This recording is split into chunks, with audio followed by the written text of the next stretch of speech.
At Kurukshetra, the air is thick with rising dust and the sounds of the Kaurava vanguard being crushed by Bhima's mace. When reports of Arjuna's breakthrough on the eastern flank arrive simultaneously, the pressure on the new Senapati is overwhelming, forcing a defensive frenzy. Karna is pulled in a dozen directions at once.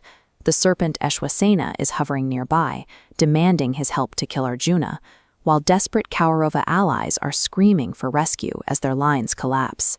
Karna avoids tactical collapse by operating under a rigid psychological framework.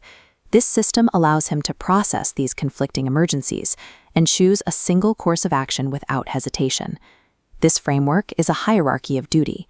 Every action Karna takes is prioritized by an escalating set of vows that determine who lives and who dies under his command.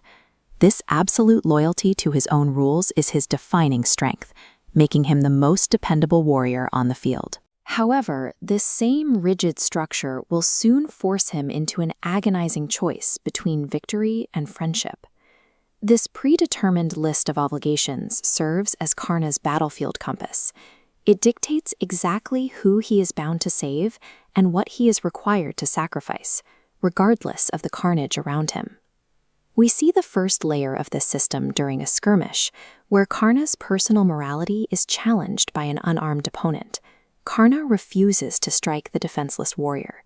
He tells his charioteer Satya Sen that attacking an unarmed foe is a mark of cowardice that he will not permit, even in the heat of battle. This is the base level of Karna's hierarchy, an unbreakable personal code. It is a set of individual ethics that he refuses to violate, even amidst the brutality of a world-ending war. Across the battlefield, the stakes shift. The Pandava brothers Sahadeva and Bhima have cornered the manipulative Shakuni, the man largely responsible for the war itself. Karna intervenes immediately to shield Shakuni. He explicitly tells the man that he finds his character distasteful, but that personal feelings are irrelevant in this moment. This intervention fulfills level 2 of his hierarchy. As Senapati, his military duty to protect his faction's warriors overrides his personal morality or his dislike for the individual. These two lower tiers define Karna as a principled soldier. However, the true test of his character lies at the very top of the pyramid, where the stakes shift from military logic to a devastating personal dilemma. The climax of this decision-making process begins when Karna finally isolates and overpowers Bhima, the Pandava's strongest physical warrior. Karna traps Bhima in a mystical weapon called the Pash. The glowing energy ropes constrict around him, leaving the powerhouse completely immobilized. With the enemy's most dangerous commander incapacitated, Karna holds a decisive tactical advantage. He is seconds away from a victory that could change the course of the entire war. Seeing their brother in peril, the Pandavas launch a counter-strategy. Arjuna ignores Bhima and targets a highly vulnerable Duryodhana instead. The Pandavas are leaning into the predictability of Karna's loyalties.